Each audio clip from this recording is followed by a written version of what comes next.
Hello guys, അപ്പോൾ നമുക്ക് മുട്ടക്കറിയുടെ recipe നോക്കാം. ആദ്യമേ സവാള ഉപ്പിട്ടിട്ട് വേവിച്ച് റെഡിയാക്കി വെക്കുക. അത് കഴിഞ്ഞിട്ട് ഒരു ചട്ടി എടുക്കുക, അതിലേക്ക് എണ്ണ ഒഴിക്കുക. പിന്നെ ഇഞ്ചിയും വെളുത്തുള്ളിയും ചതച്ച് വെച്ചതോ അരച്ച് വെച്ചതോ ഇടുക. അതൊന്ന് മൂത്ത് കഴിയുമ്പോഴത്തേക്കും നമ്മുടെ തക്കാളിക്ക് അരിഞ്ഞു വെച്ചിരിക്കുന്ന ഇടുക. പിന്നെ പൊടികളായിട്ട് മഞ്ഞൾപ്പൊടി, മല്ലിപ്പൊടി, മുളക് പൊടി, കുറച്ച് മസാല, വേണമെങ്കിൽ കുറച്ച് കുരുമുളക് ചേർക്കുക. പൊടിയെല്ലാം മൂത്ത് വന്നിട്ടാണ് ഞാൻ കുറച്ച് കറിവേപ്പില ചേർത്തത്. നിങ്ങൾക്ക് ഇഷ്ടമുള്ളപ്പോൾ കറിവേപ്പില ചേർക്കാം കേട്ടോ. പിന്നെ ഞാൻ കുറച്ച് വെള്ളം ഒഴിച്ചു. എന്നിട്ട് അതൊന്ന് തിളപ്പിച്ചിട്ട് നമ്മുടെ വേവിച്ച് വെച്ചിരിക്കുന്ന ഉള്ളിയുടെ മിക്സ് അതൊന്ന് ഗ്രൈൻഡ് ചെയ്തെടുക്കുകയാണ്.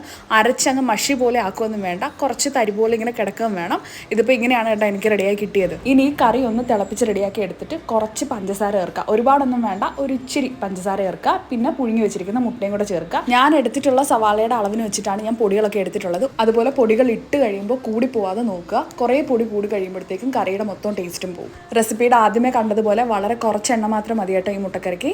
വീഡിയോ ഇഷ്ടമായിട്ടുണ്ടെങ്കിൽ ലൈക്ക് ചെയ്യുക, കമൻറ്റ് ചെയ്യുക, സബ്സ്ക്രൈബ് ചെയ്യുക, സപ്പോർട്ട് ചെയ്യുക. അത്രയേ ഉള്ളൂ. ടാറ്റാ, ബൈ.